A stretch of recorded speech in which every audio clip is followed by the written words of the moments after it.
Welcome everyone. Beta और gamma function में आज का जो हमारा वीडियो है वो है प्रैक्टिस क्वेश्चंस का, जिसमें हम बीटा और गामा फंक्शन के जितने भी अनसॉल्व्ड प्रैक्टिस क्वेश्चन हैं बुक्स में वो सारे अनसॉल्व्ड प्रैक्टिस क्वेश्चंस हम सॉल्व करेंगे।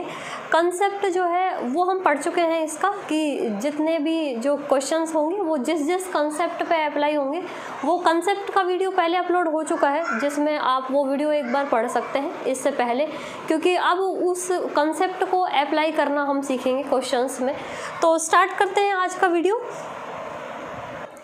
तो इसमें जो हमारा फर्स्ट क्वेश्चन है वो क्वेश्चन है, ये फर्स्ट क्वेश्चन के दो पार्ट हैं, आप देख सकते हैं कि दो इंटीग्रेशन है और दोनों को हमको सॉल्व करना है। जिसमें जो दो इंटीग्रेशन है, first integration 0 to infinity e की पावर -4x x की पावर 3/2 इंटू dx। ऐसे ही दूसरा वाला जो क्वेश्चन है वो भी इसी टाइप का है। तो अब हम जो हमने कंसेप्ट पढ़े थे वो कंसेप्ट और डेफिनेशन हम अप्लाई करना सीखेंगे। तो ये जो क्वेश्चन है इसको हम लिख सकते हैं, देखो कि ये 0 to infinity जो हमारी डेफिनेशन होती है उसमें होता है सबसे पहले x की पावर n-1। तो अब यहाँ पे ये जो पावर है x के ऊपर 3/2 इसको हम n-1 वाली फॉर्म में लिखेंगे। कैसे? इस 3/2 को हम लिख सकते हैं 5/2 - 1। तो 5/2 - 1 करेंगे तो ये 3/2 आ जाएगा और e की पावर -4x इंटू dx। तो ये हमने जो हमारी डेफिनेशन थी या जो हमने कंसेप्ट पढ़े हैं उस वाले फॉर्म में हमने इसको चेंज कर दिया। ये गामा की डेफिनेशन होती है x की पावर n-1 e की पावर -x dx, लेकिन जो गामा की स्टैंडर्ड डेफिनेशन है उसमें यहाँ पे होता है e की पावर -x। तो -x नहीं है, उस x के साथ एक कोफिशिएंट मल्टीप्लाई है, और जब कभी भी कोफिशिएंट मल्टीप्लाई होता है तो जो हमने डेफिनेशन पढ़ी थी कि 0 to infinity x की पावर n-1 e की पावर -ax dx, इस टाइप का एक ट्रांसफॉर्मेशन था गामा का कि जब भी कभी भी e की पावर में जो x है उसके साथ अगर कोई नंबर या कोई कांस्टेंट है तो हम क्या कर सकते हैं कि जो हमारा रिजल्ट होगा वो इस तरह से आएगा कि गामा n जो है वो किस में चेंज हो जाएगा, गामा n अपॉन में ये जो कांस्टेंट है उस पे a पावर लग के ये अपॉन में आ जाता है। ये कंसेप्ट एक ट्रांसफॉर्मेशन था, तो इसलिए कि जो कंसेप्ट है उसको आपको पहले पढ़ना ज़रूरी है कि वो ज़रूर आप पढ़ लें। तो ये वाला कंसेप्ट हम इस पे अप्लाई करेंगे। तो यहाँ पे ये आ जाएगा, अब यहाँ पे n की जगह है 5/2, तो ये आ जाएगा गामा 5/2 अपॉन a की जगह है 4 और 4 की पावर हो जाएगी यहाँ पे 5/2। तो इस तरह से ये जो क्वेश्चन है ये सॉल्व हो जाएगा और हम इसको चेंज करके लिख सकते हैं। देखो गामा को सॉल्व करेंगे तो गामा 5/2 किस तरह से सॉल्व होगा। 5/2 जब भी लिखा होता है या गामा के अंदर रेशनल नंबर होता है तो इसका सॉल्व करने का तरीका बताया था कि ये इस तरह से सॉल्व होगा 3/2, 1/2 और गामा 1/2। इसको हम किस तरह से लिख सकते हैं, देखो ये 4 है, 4 को हम लिख सकते हैं 2 का स्क्वायर और इसके ऊपर पावर है 5/2। तो ये हमने क्यों लिखा, जिससे कि ये जो 2 पावर है ये 2 पावर से कैंसिल हो जाएगी। तो यहाँ पे बचेगा 3 इंटू √π कि 3 इंटू 1 3 हो जाएगा और गामा 1/2 की वैल्यू √π होती है और ये 2 इंटू 2 ये 2 की पावर 2 ये नीचे आ जाएगा और यहाँ पे 2 की पावर वो बचेगी 5। देखो ये 2 से 2 ये पावर तो हो जाएगी कैंसिल और यहाँ पे सिर्फ 2 की 5 पावर्स बचेंगी। तो इसको हम लिख सकते हैं 3 √π अपॉन 2 की पावर 7। तो इस तरह से लिख सकते हैं इसका आंसर। और सॉल्व करके लिखना चाहें तो इसको हम लिख सकते हैं 3 √π अपॉन 128। तो पावर भी सॉल्व कर सकते हैं और जो आंसर है वो इस तरह से भी हम दे सकते हैं। तो ये तो जब ये वाला कंसेप्ट की जो कंसेप्ट है वो देख लेंगे कौन सा अप्लाई हो रहा है, तो वो कंसेप्ट के हिसाब से जो है हम रिज़ल्ट अप्लाई करेंगे। तो इस तरह के क्वेश्चंस जो हैं वो आपको इस तरह से सॉल्व करने हैं कि डायरेक्ट डेफिनेशन अप्लाई हो रही है तो हम डायरेक्ट गामा के अंदर मान रख देंगे। ई की पावर में कोई कांस्टेंट मल्टीप्लाई है तो वो जो कांस्टेंट है वो अपॉन में आ जाता है गामा के और उस पर n पावर अप्लाई हो जाती है। अब ये अगला क्वेश्चन है, देखो 0 to infinity x square e की power minus x square d x. अब देखो इसको तो हम चेंज करके लिख सकते हैं, जो गामा की डेफिनेशन में होता है ई की पावर एक्स की पावर एन माइनस वन ई की पावर माइनस ए एक्स माइनस एक्स, ये गामा की डेफिनेशन होती है। तो उसको ध्यान में रख के हमको क्वेश्चंस को चेंज करना है या उनका फॉर्मेट जो है वो बदलना है। तो ये तो स्टैंडर्ड डेफिनेशन है। इसमें आप देखेंगे कि इसको तो हम लिख सकते हैं 3 - 1 करके, लेकिन ये जो ई की पावर एक्स स्क्वायर है इसको हमको चेंज करना पड़ेगा, क्योंकि कोई भी जो गामा की हमने डेफिनेशंस पढ़ी हैं उसमें ई की पावर माइनस एक्स ही होती है। तो क्या करेंगे कि यहाँ पे हम कि माना इस एक्स स्क्वायर को मान लेंगे कि कोई भी अदर वेरिएबल में कि X square equal to 2, it implies X बराबर अंडर रूट टी मान लेंगे इसको, और इट इम्प्लाइज डी एक्स बराबर 1/2 root T into D T. ये इस तरह से हम इसका डिफरेंशिएशन करके और dx का मान निकाल सकते हैं। तो ये dx का मान आ गया। ये dx का मान हम अब इस इंटीग्रेशन में रख सकते हैं कि it implies 0 to infinity x square e की power minus x square d x बराबर, इसको लिखेंगे। देखो तो ये हो गया।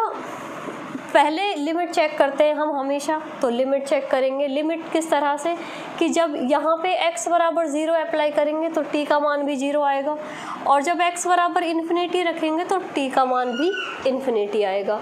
अब एक्स स्क्वायर को हमने t अज्यूम किया था तो ये t आ जाएगा, e की पावर माइनस एक्स स्क्वायर तो माइनस t आ जाएगा। अब बचा dx, तो dx की जगह हम क्या करेंगे, जो यहाँ पे मान आया है हमारा dt upon 2 under root T, ये वाला मान हम यहाँ पे रख देंगे। कांस्टेंट बाहर निकाल सकते हैं तो ये 1/2 बाहर आ जाएगा। ये हो गया 0 to इन्फिनिटी। अब t की पावर से देखो, t की पावर ये है 1 और ये है 1/2, ये 1/2 पावर हम ऊपर लाएंगे तो यहाँ पे 1 पावर है 1। इस 1 में से जब 1/2 पावर ऊपर आएगी तो माइनस की हो जाएगी, मीन्स जो पावर बची वो क्या बची 1/2। टोटल पावर यहाँ पे t की कितनी बची 1/2, तो उसको हम लिख सकते हैं 1/2 को 3/2 माइनस 1। कंसेप्ट को समझ लेना ध्यान से कि पहले पावर सॉल्व करेंगे, ये 1 पावर है 1/2 ऊपर आएगी, ये ओवरऑल जो सॉल्व होके t की पावर 1/2 बचेगी, यानी अंडर रूट टी बचेगा। ये t है, ये t अंडर रूट टी का भाग लगाएंगे तो ऊपर बचेगा अंडर रूट टी। तो t की पावर 1/2 को हम n-1 फॉर्म में लिखना होता है, क्योंकि ये स्टैंडर्ड डेफिनेशन है, इसलिए हम इसको लिखेंगे 3/2 माइनस 1। तो इसको हम इस तरह से लिख सकते हैं, और बाकी जो है वो e की power minus T D T. ये अब जो है गामा की स्टैंडर्ड डेफिनेशन है उस फॉर्म में बन गया ये इंटीग्रेशन। तो इसको हम सॉल्व कर सकते हैं। देखो तो ये वैल्यू आएगी हमारे पास 1/2, और ये गामा के अंदर मान देखो यहाँ पे n जो है वो 3/2 है, उसके अलावा जो स्टैंडर्ड डेफिनेशन है वैसा का वैसा है सारा। तो यहाँ पे जो वैल्यू आएगी गामा की वो आएगी 3/2, और इसको सॉल्व करेंगे तो ये 1/2 और गामा 3/2 का जब सॉल्यूशन लिखेंगे हम तो ये आ जाएगा 1/2 गामा 1/2, और गामा 1/2 की वैल्यू हम जानते हैं अंडर रूट पाई होती है, और अंडर रूट पाई बाई 4। तो ये आंसर आ गया इसका, अंडर रूट पाई बाई 4। तो ये नोट कर सकते हैं आप क्वेश्चन, और इसके बाद हम नेक्स्ट क्वेश्चन लेते हैं फिर। तो ये नेक्स्ट क्वेश्चन है, इंटीग्रेशन ऑफ 0 से 2 X square upon under root 2 minus X into D X. तो ये इंटीग्रेशन है। अब ये हमको स्टैंडर्ड फॉर्म भी नहीं दिख रही है, और एक इसमें उसके अलावा एक प्रॉब्लम है कि यहाँ पे जो है ये अंडर रूट वाला फंक्शन है। तो अंडर रूट वाला फंक्शन है, हम किस तरह से चेंज करेंगे, क्योंकि कंसेप्ट हम सारे पढ़ चुके हैं कि कुछ जो अब यहाँ पे लिमिट देखो 0 से 2 नहीं है, तो ये अगर हम चेंज भी करेंगे तो ये किसी भी हाल में 0 से इन्फिनिटी वाला फॉर्म तो नहीं बनेगा। तो हम इसको जो है वो किस तरह से सॉल्व करेंगे वो आप देखो कि पहले हम इसको सॉल्व करने की कोशिश करते हैं कि ये जो अंडर रूट वाला पार्ट है ये सॉल्व हो जाए। तो अंडर रूट वाला पार्ट कैसे सॉल्व होगा, तो यहाँ पे हम अज्यूम करेंगे देखो कि लेट x इक्वल टू, यहाँ पे ये x है, अंडर रूट के अंदर 1 माइनस वाला फॉर्म बनाना है हमको। तो यहाँ पे हम मान सकते हैं कि हम x को ले लें 2 साइन स्क्वायर t, वेरिएबल कोई सा भी ले सकते हैं। तो अगर हम यहाँ पे लिखेंगे x बराबर 2 साइन स्क्वायर टी, तो 2 कॉमन होके बाहर निकल जाएगा और जो 1 माइनस साइन स्क्वायर बनेगा वो अंडर रूट के अंदर कॉस स्क्वायर बन जाएगा और वो फिर अंडर रूट वहाँ से कैंसिल हो सकता है। तो इसलिए हमने ये जो है अज्यूम किया है यहाँ पे x equal to 2 sine square T.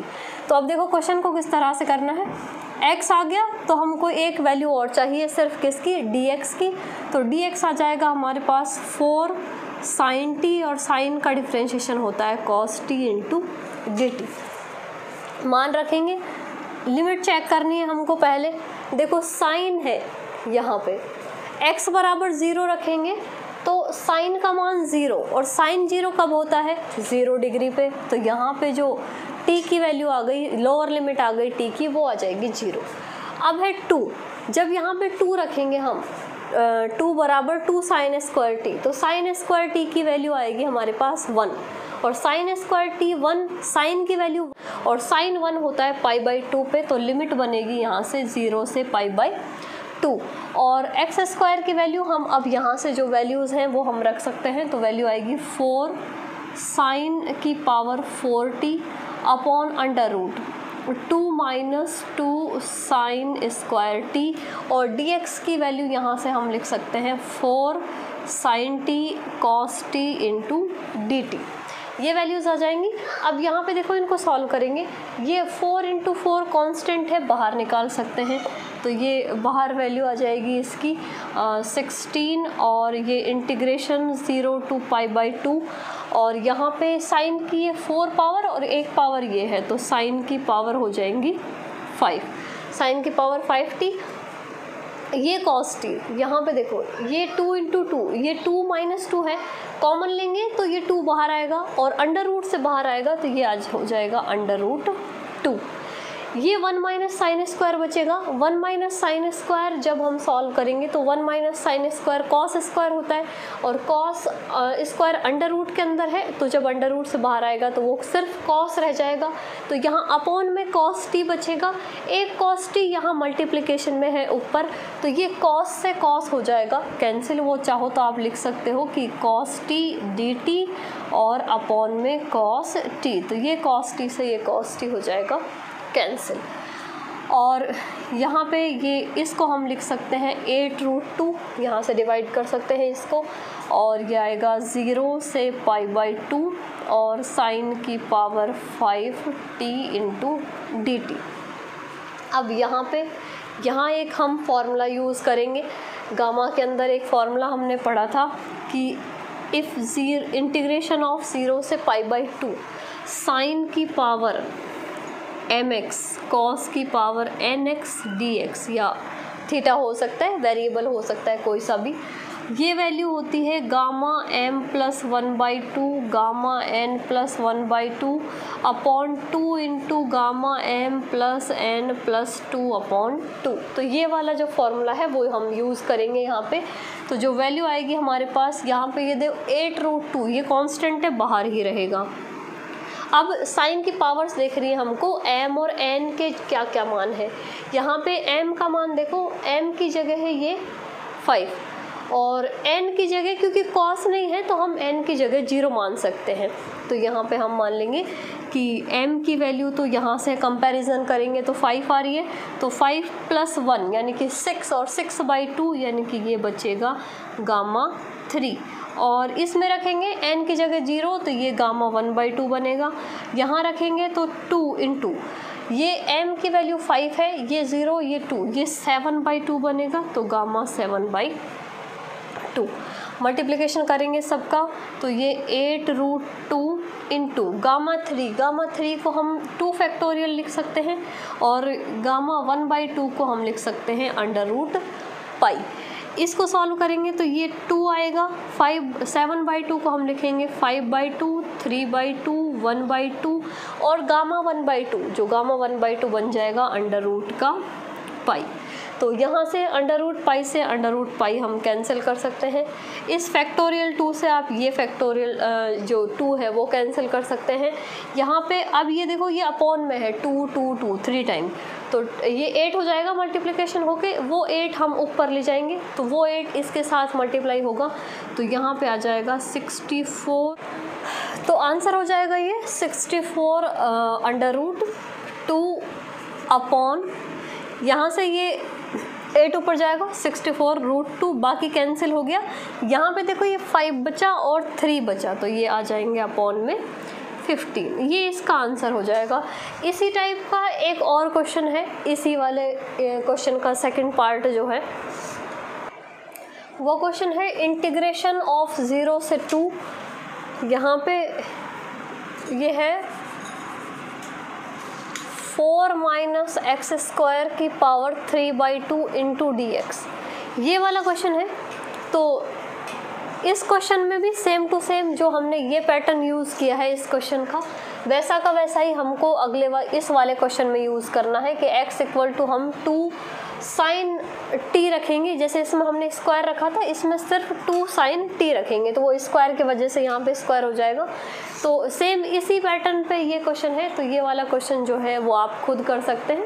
Otherwise नहीं हो तो आप टेलीग्राम ग्रुप पे आप मैसेज कर सकते हैं। जिन क्वेश्चन का पर्टिकुलर अगर किसी अलग क्वेश्चन का आपको सॉल्यूशन चाहिए जो वीडियोज़ में नहीं मिलता है, तो या तो उसकी वीडियो आपको प्रोवाइड करवा दी जाएगी, और नहीं तो आप वहाँ टेलीग्राम ग्रुप पे आप उसको ज्वाइन करके और वहाँ मैसेज कर सकते हैं, वहाँ मिल जाएगा आपको सॉल्यूशन। नेक्स्ट जो और इसका इम्पॉर्टेंट क्वेश्चन है वो देखते हैं। देखो, तो बीटा और गामा में एक और इम्पॉर्टेंट क्वेश्चन है जिसको देखते हैं। ये 2 क्वेश्चंस हैं, दोनों एक ही पैटर्न के दोनों क्वेश्चन हैं, तो एक क्वेश्चन आप सॉल्व करके दूसरा खुद कर सकते हैं। तो पहले जो क्वेश्चन था उसमें √1 - वेरिएबल वाली फॉर्म थी, और ये जो क्वेश्चन है इसमें 1 + वेरिएबल की पावर है। जैसे यहाँ पे x की पावर 4 है, यहाँ पे भी x की पावर 2 है, ये 2 नहीं है 4 ही है, ये ऊपर जो पावर है वो 2 है, ठीक है।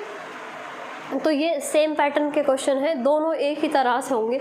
क्या करना है हमको, जब भी इस टाइप का, जैसे हम ट्रिग्नोमेट्रिक फंक्शन यूज़ करते हैं या ट्रिग्नोमेट्री सॉल्व करते हैं या इंटीग्रेशन सॉल्व करते हैं, तभी भी जब जो अजम्पशन हमारे जो होते हैं कि हम किस तरह से फंक्शन को चेंज करने के लिए कोई दूसरा फंक्शन मानते हैं, तो उसका भी ना पैटर्न इसी तरह से होता है कि जब कभी भी ऐसे इस टाइप वाला कोई कंसेप्ट है कि 1 - x² है या 1 - x की पावर 4 है या 1 - x है, इस तरह का जब भी फंक्शन होता है तो हम हमेशा इसको sin² बनाने की कोशिश करते हैं।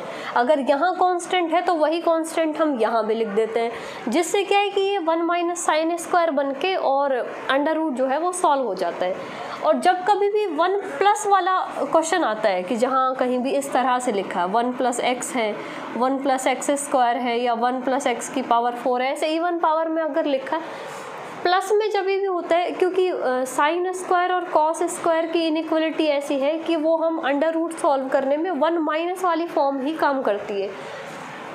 और यहाँ इस टाइप का जब भी क्वेश्चन होता है तो उसमें हमेशा हमारा जो हम मानते हैं फंक्शन, वो हमेशा हम x को tan वाली फॉर्म में चेंज करने की कोशिश करते हैं, क्योंकि एक इनइक्वलिटी होती है tan के अंदर कि 1 + tan² थीटा बराबर होता है sec² थीटा के।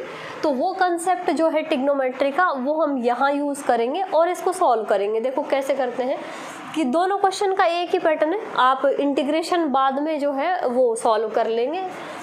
तो यहाँ पे हम मानते हैं कि माना अब ये x की घात है 4। देखो अब हम किस तरह से मानेंगे, अगर हम मानते हैं x = tan थीटा, अगर हमने x = tan थीटा माना तो ये x के tan थीटा की घात हो जाएगी 4, और 1 + tan की पावर 4 जैसा कोई भी इनइक्वलिटी या कोई भी रिजल्ट होता नहीं है।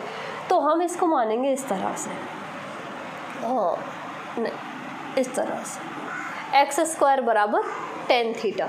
अगर हम एक्स स्क्वायर को टेन थीटा मानेंगे तो यहाँ रखेंगे तो ये टेन जो 4 पावर में ये टेन स्क्वायर ही बनेगा, तो हम इस तरह से मानेंगे इसको। अब आपको dx का मान और निकालना है, वो dx आप दोनों तरीके से निकाल सकते हैं, चाहे तो पहले डिफरेंशिएशन कर दो बाद में x का मान रख देना, या फिर पहले ही मान निकाल लो x का कि x बराबर आएगा √10 थीटा और बाद में डिफरेंशिएशन कर दो। तो हम इस तरह ही कर देते हैं। अब मान निकाल लिया है तो हमने x का मान आ गया, dx आएगा, ये अंडर रूट वाला फंक्शन है, अंडर रूट वाले फंक्शन का 1/2√x होता है, x की जगह टेन थीटा है तो 1/2√10 थीटा हो जाएगा डिफरेंशिएशन। 10 का डिफरेंशिएशन जानते हैं हम कि sec square theta into D theta होता है, ठीक है। वो मान हम अब इसमें अप्लाई कर देंगे, ये हमारा इंटीग्रेशन है i। तो i की जो वैल्यू आएगी वो आएगी, यहाँ पे देखो वैल्यूज़ रखते हैं, पहले लिमिट देखते हैं, लोअर लिमिट अप्लाई करेंगे, लोअर लिमिट 0, अगर x 0 तो टेन थीटा 0 और टेन थीटा 0 होता है 0 डिग्री पे, तो थीटा की जो लोअर लिमिट आ गई वो आ गई 0। अब रखेंगे इन्फिनिटी, तो टेन थीटा बराबर इन्फिनिटी, टेन इन्फिनिटी होते हैं π/2 पे, तो जो अपर लिमिट आई वो आई π/2। वैल्यूज़ अप्लाई करेंगे, ये आ गया 1/1 प्लस, अब ये 4 घात है, यहाँ हमने 2 घात को टेन थीटा माना है और उसकी 2 घात और करेंगे तो 1 + टेन स्क्वायर बनेगा। dx की वैल्यू यहाँ से रख देंगे तो 1/2√10 theta into sec square theta into D theta, ठीक है। ये कंसेप्ट देखो, इसको ये 1 + टेन स्क्वायर है, 1 + टेन स्क्वायर sec स्क्वायर होता है, तो ये पूरा इससे कैंसिल हो जाएगा। ये 1/2 है, इसको हम कांस्टेंट को बाहर ले सकते हैं, तो इंटीग्रेशन बचा 0 से लेके π/2 और ये अपॉन में 1/√10 थीटा है, इसको ऐसे लिख सकते हैं कि 1/√sin थीटा बटे कॉस थीटा, √10 का मान रख दिया हमने और इंटू डी थीटा। अब देखो क्या करेंगे इसको सॉल्व करने के लिए, 1/2 बाहर है, इसको बाहर ही रहने देते हैं, 0 से π/2 लिमिट, ये कॉस है ऊपर जाएगा, इसके ऊपर अंडर रूट लगा हुआ है, अंडर रूट का मतलब 1/2 घात, और ये साइन भी ऊपर जाएगा, तो साइन अपॉन में है ऊपर जाएगा तो घात बनेगी -1/2 इंटू थीटा, और कोस पहले से इसके बटे में तो ऊपर जाएगा तो सिर्फ अंडर रूट पावर आएगी, और अंडर रूट का मतलब कॉस की power 1/2 theta into D theta. इसमें हम वही फॉर्मूला यूज़ करेंगे जो पिछले वाले क्वेश्चन में हमने यूज़ किया था, m का मान है -1/2 और n का मान है 1/2, तो मान रख देंगे उसमें 1/2, गामा m + 1/2 यानी कि -1/2 + 1 और अपॉन में 2, ये 1/2 बनेगा, ये 2 तो ये आ गया 1/4, ये हमने डायरेक्ट सॉल्व कर दिया। ये 1/2 + 1/2 ये इस तरह से n + 1/2, ये बनेगा 3/2, अपॉन में 2 और है तो ये गामा के अंदर बनेगा 3/4। इसको अपॉन में 2 इंटू m + n + 2 इस तरह से होता है, m + n + 2/2, m की वैल्यू -1/2 है, n की वैल्यू 1/2 है, 0 हो गई, 2/2 बचा, 2/2 का मतलब 1, तो गामा 1, गामा 1 की वैल्यू हम जानते हैं, गामा 1 ही होता है। अब देखो, अब ये यहाँ पे फिर वापस से गामा के अंदर ऐसा फंक्शन आ गया जिसकी वैल्यू हम डायरेक्ट नहीं जानते हैं, कि जब भी अपॉन में 2 होता है कि रेशनल नंबर है, अपॉन में 2 है, तब तो सॉल्व करना इजी है कि 7/2 है, 5/2 है, 3/2 है, तो उसको तो हम एक एक कम करके और 1/2 तक ले जाते हैं, और 1/2 का मान जो होता है वो √π होता है, लेकिन ये नहीं है। तो देखो इसको कैसे चेंज करेंगे, रिजल्ट हम पढ़ चुके हैं सारे, ये 2 यहाँ पे आ जाएगा नीचे, तो ये 1/4 हो गया, इसको हम सॉल्व करेंगे, ये आ गया गामा 1/4, और गामा 3/4 को हम लिख सकते हैं 1 - 1/4। अब ये क्यों लिखा, एक रिज़ल्ट पढ़ा है हमने गामा और बीटा के, क्योंकि सारे रिज़ल्ट का एक वीडियो है जिसमें सारे रिज़ल्ट आपको लिखवाए हैं, वो रिज़ल्ट आपने पढ़ लिए होंगे। तो एक रिज़ल्ट था gamma n into gamma 1 minus N की जो वैल्यू होती है वो होती है pi upon sine N pi. इस फॉर्मूले पे अलग से भी क्वेश्चन करवाए हुए हैं कि ये वाला जो फॉर्मूला है उसके क्वेश्चंस है। तो ये वाला फॉर्मूला हम यहाँ अप्लाई कर देंगे। यहाँ देखो n 3/4 को हम 1 माइनस 1/4 लिख सकते हैं और इसमें हम ये वाला फॉर्मूला अप्लाई करेंगे। ये फॉर्मूला अप्लाई करेंगे तो यहाँ पे जो ओवरऑल इसकी वैल्यू आएगी वो आएगी 1/4 दिखाई दे रहा है इधर। और ये हो गया पाई अपॉन साइन n का मान है 1/4 तो ये हो जाएगा पाई/4। और साइन पाई/4 की हम वैल्यू जानते हैं 1/√2 होती है तो ये हुआ पाई/4 और साइन पाई/4 होता है 1/√2। तो इसको कैंसिल कर सकते हैं, 2√2 आ जाएगा तो ये पाई/2√2 ये इसका आंसर है। तो इजी है करना। गामा और बीटा के जो क्वेश्चन है इंटरेस्टिंग है और इजी है। बस क्या है कि आपको गामा का जो बेसिक है वो अच्छे से पढ़ना है और जो इसके फॉर्मूले हैं वो याद करने हैं और बाकी इंटीग्रेशन का कंसेप्ट है वो तो आपको आना ही चाहिए। गामा फंक्शन का ही ये इसी क्वेश्चन का एक और इम्पॉर्टेंट पार्ट है कि integration of 0 to infinity x² 1 + x की पावर 4 अपॉन 1 + x की पावर 10। तो इम्पॉर्टेंट क्वेश्चन है, अच्छे से समझेंगे पूरा कि क्या हमको यूज़ करना है। अब ऐसा नहीं है कि जैसे कोई भी क्वेश्चन है तो ज़रूरी नहीं है कि अब जैसे बीटा और गामा दोनों कंसेप्ट हम पढ़ चुके हैं तो कि कोई भी पर्टिकुलर क्वेश्चन है कि वो सिर्फ बीटा पे ही डिपेंडेंट होगा या कोई क्वेश्चन सिर्फ गामा का ही होगा। तो क्वेश्चंस ऐसे भी हो सकते हैं कि हम बीटा फंक्शन और गामा फंक्शन दोनों हमारे यूज़ आए और जो हमने इसके कुछ फॉर्मूले पढ़े थे इम्पॉर्टेंट वो भी यूज़ आ सकते हैं। तो वो रिज़ल्ट जो है वो आपको याद भी करने हैं क्योंकि जो अनसॉल्व्ड क्वेश्चन है उनमें वो रिज़ल्ट यूज़ होते हैं बार बार। तो देखो इसको किस तरह से करेंगे हम, इसको लिख सकते हैं अलग अलग करके 0 टू इन्फिनिटी। ये हम लिख सकते हैं x² अपॉन 1 + x की पावर 10 और इसको हम लिख सकते हैं x की पावर 6 अपॉन 1 + x की पावर 10 और ये ओवरऑल dx।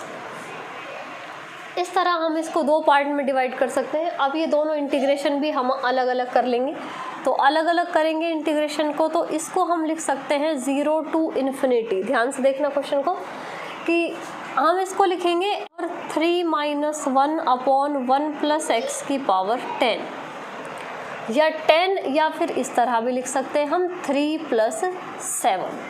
तो समझने में थोड़ा आसानी रहेगी इसको कि क्यों लिखा हमने ऐसा। और ये एक इंटीग्रेशन अलग कर दिया हमने। दूसरा जो इंटीग्रेशन है वो हम 0 टू इन्फिनिटी x की पावर 6 को हम लिखेंगे x की पावर 7 - 1 और 1 + x की पावर 7 + 3 इंटू dx। तो ये हमने इस इंटीग्रेशन को चेंज करके ये वाला फॉर्म लिखा है। अब लिखा क्यों है, बीटा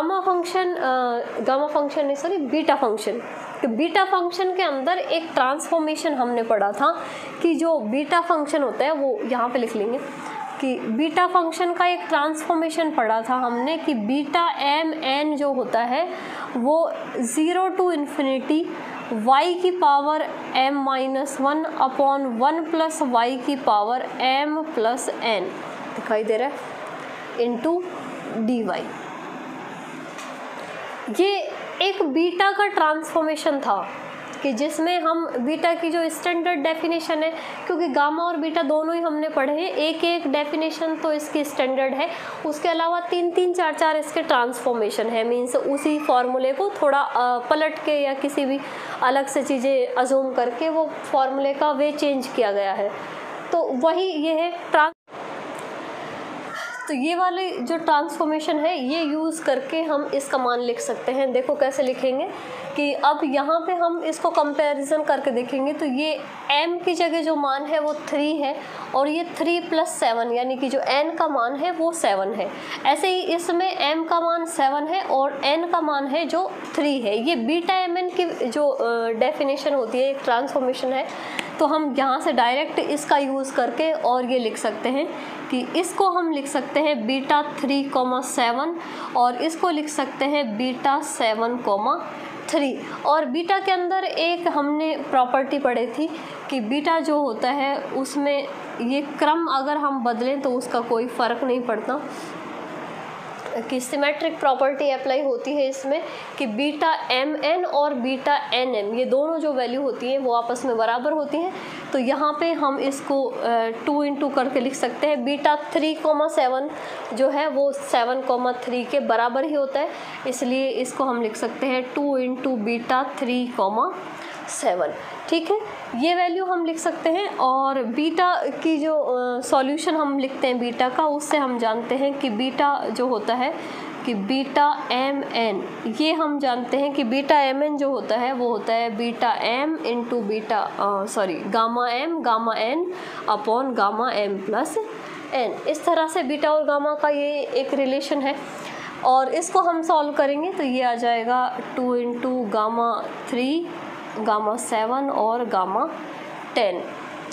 और सॉल्व कर सकते हैं इसको, तो ये हम लिखेंगे 2 इंटू ये गामा 3 है, गामा 3 को हम सॉल्व करेंगे तो ये हो जाएगा 2 फैक्टोरियल। और ये गामा 7 को अभी हम ऐसे कैसे ही छोड़ेंगे क्योंकि इसको सॉल्व करेंगे हम। और गामा 10 को हम लिख सकते हैं 9 फैक्टोरियल या 9 फैक्टोरियल, या इस तरह भी लिख सकते हैं 9 इंटू 8 इंटू 7 इंटू 7 फैक्टोरियल, या कैसे भी लिख सकते हैं आप। दोनों ही तरीके से देखो, दोनों तरीके हैं गामा को सॉल्व करने के, कि एक हम ये तरीके फैक्टोरियल में चेंज करके भी सॉल्व कर सकते हैं। तो फैक्टोरियल में चेंज करेंगे तो 7 गामा को लिख सकते हैं 6 फैक्टोरियल और 10 गामा को लिख सकते हैं 9 फैक्टोरियल। अब आप फैक्टोरियल से चेंज करके इसको सॉल्व कर सकते हैं, तो ये हो जाएगा 2 इंटू 2 4 और ये 6 फैक्टोरियल अपॉन 9 फैक्टोरियल को लिख सकते हैं 9 इंटू 8 इंटू 7 इंटू 6 फैक्टोरियल। तो ये 6 फैक्टोरियल से 6 फैक्टोरियल हो जाएगा आपस में कैंसिल, और यहाँ से हम ये 4 से डिवाइड कर सकते हैं 2 टाइम, और इसको मल्टीप्लाई करेंगे तो ये आ जाएगा 1/18 इंटू 7, और इन दोनों को आपस में हम मल्टीप्लाई करेंगे तो 126। तो दोनों तरह से आंसर आप देख सकते हैं कि ये इसका आंसर है 1/126।